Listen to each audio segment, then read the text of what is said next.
it is truly an honor to be with you all this evening, and I truly wish I was there with you in person to introduce a woman who represents the very best of officiating, the integrity, the excellence, the courage and commitment it takes to be an official. Cathy Cronin Beam. I first met Cathy in the late 1980s when I was just beginning my division or small college women's basketball officiating career. My late father was the assigning supervisor at the time, and for a couple of years, Cathy and I shared the floor together. They were amazing games and amazing experiences. We both were really young. I was really learning, and Cathy was already demonstrating what professionalism looked like. And it wasn't because she was loud, and it wasn't because she demanded attention. It was because she was steady, she was prepared, and fearless, truly fearless in the right moments.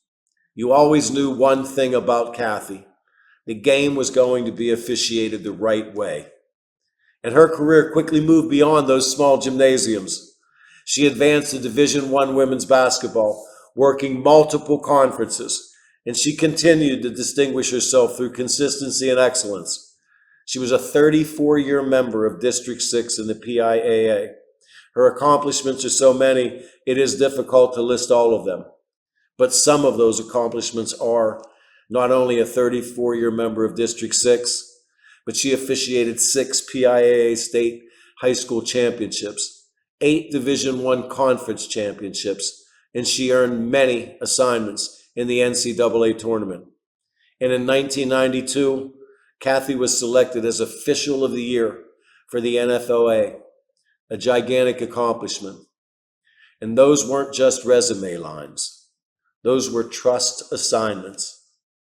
But what makes Cathy's legacy even more enduring is how she continued to give back after her on-court career had ended. She was an observer, an evaluator, and is still an amazing mentor. Beyond the assignments and the accolades, what I remember most is how she carried herself. She never sought the spotlight. She let her work speak for herself. She made her partners better. And when the gym got loud, as it often did, Cathy got quieter, more focused, more precise. In a profession where you're often noticed most when something goes wrong, Cathy built a career where games flowed, championships were decided by players, and when a whistle or a foul needed to be called, she made it. Fairness was never questioned when she was on the court.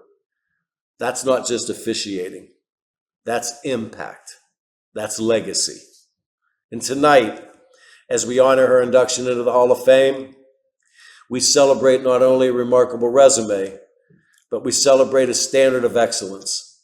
And Cathy, I know that Ted isn't with you this evening, at least not physically with you, but he is with you in spirit, and I pray that he is hearing me as I introduce you right now. I will tell you, there were many drives for me personally to State College through those wintry mountains when I would get to the back of the loading dock and walk up the stairs and into the arena, and the first person I would see would be Ted.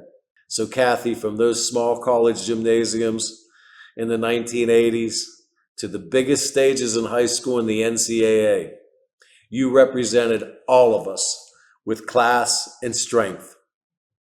And it is my honor and privilege to welcome you to the Blair County Hall of Fame.